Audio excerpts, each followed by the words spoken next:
look at this Vancouver rioter. Check it out. He's trying to torch a police car. Look at that. His name is Nathan Kotelak. I think I'm pronouncing that right. Who is he? Well, his dad's a doctor. His mom's a nurse. In other words, he's a privileged rich kid. He's been given every opportunity in life. He's on the junior men's national team of water polo, on track for the Olympics. But last week, he thought he'd try out a little anarchy. In an earlier age, he might have got away with it too.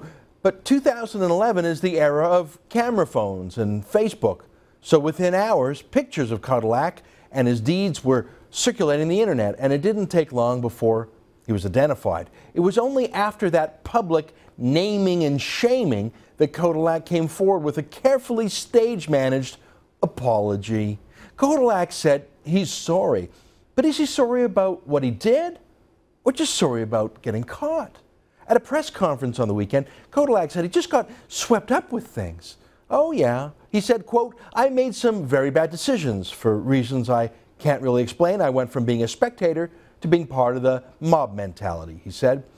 But then came this BS. He said, quote, I could have turned myself in quietly and taken shelter as a young offender, but I asked my father to make it possible for me to speak out today and have my name revealed, unquote.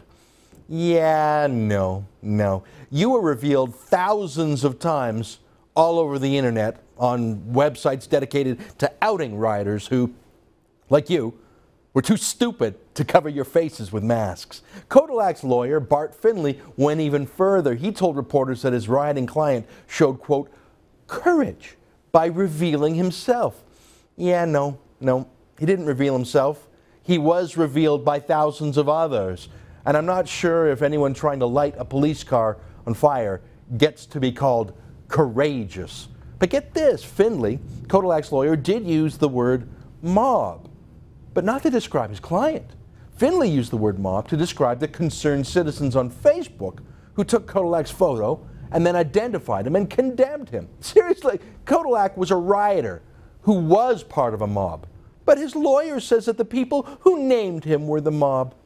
How can Kotelak's statement of contrition be taken seriously when his legal team is blaming the whistleblowers? But this moral inversion isn't unique. Take the case of Camille Cacnio.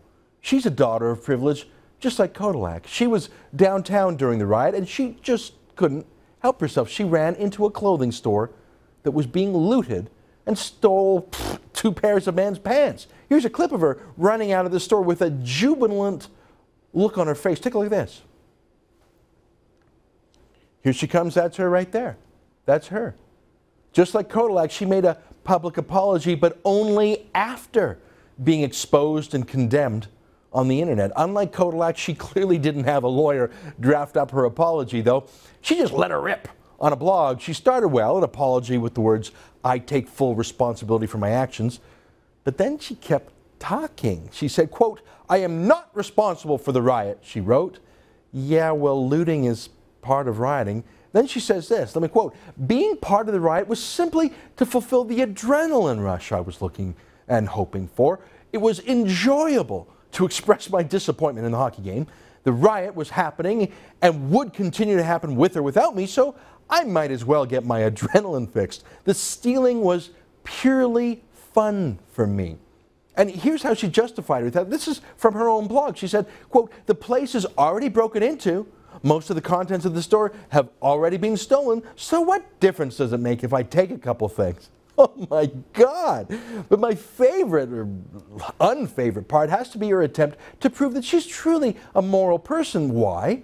Because she's an environmentalist. Check this out. This is from her blog. She says, quote, if you still don't believe I'm a good person, I'm majoring in conservation biology at UBC. I strongly believe in ecological conservation and sustainability. That night, I saw a few people that were trying to knock trees down. I yelled at them saying, please, not the trees. I'm not making this up, people. What a perfect snapshot of the narcissistic, amoral vanity of these rioters. She's a good person, she says, because she's studying environmentalism. So we should go easy on her, maybe, for her theft. She cared so deeply about someone allegedly knocking trees down, certainly more than she cared for the people at the clothing store she looted. Of course, she plays the race card and the sex card too, claiming that her critics are just racist and sexist. She actually wrote, quote, "Maybe it takes an event like this to show you misogynists that women are fully capable of anything you can do," unquote. Did you get that? She's saying her writing was a feminist act, so lay off. Hey, here's another young woman, Alicia Price, showing that same can-do spirit. Look at this video. Check this out. That's her. Oh, in a second you'll see her trying to light, that's her, in the orange top, trying to light a police car on fire. Wait a minute, you'll see her face. That's her, there she is. That's modern feminism, people. That's according to Cacneo. In another sense, though, Cacneo is right. The riots did shatter some stereotypes. I know they did for me. I mean, I couldn't believe how many young women or young Asian students were rioters. I mean, call me racist, but I always thought that Asian immigrants to Canada were actually more law-abiding, more hardworking, more educated, and, you know, generally better citizens than most folks born here. But check out this picture of young Jason Lee. Check it out. Oh, he's just so proud that he smashed the windows of a bank. Now, call me a stereotyper, but I would have imagined that Lee would have worked in that bank, maybe as a manager, not smash it up with rioters. What's the lesson here? Well, coming up, we'll talk with a political critic who has some tough questions about decisions made by the far-left mayor of Vancouver. But what about Nathan Kodalak and Camille Cacneo and Alicia and Jason Lee? What about the parents? What about the teachers?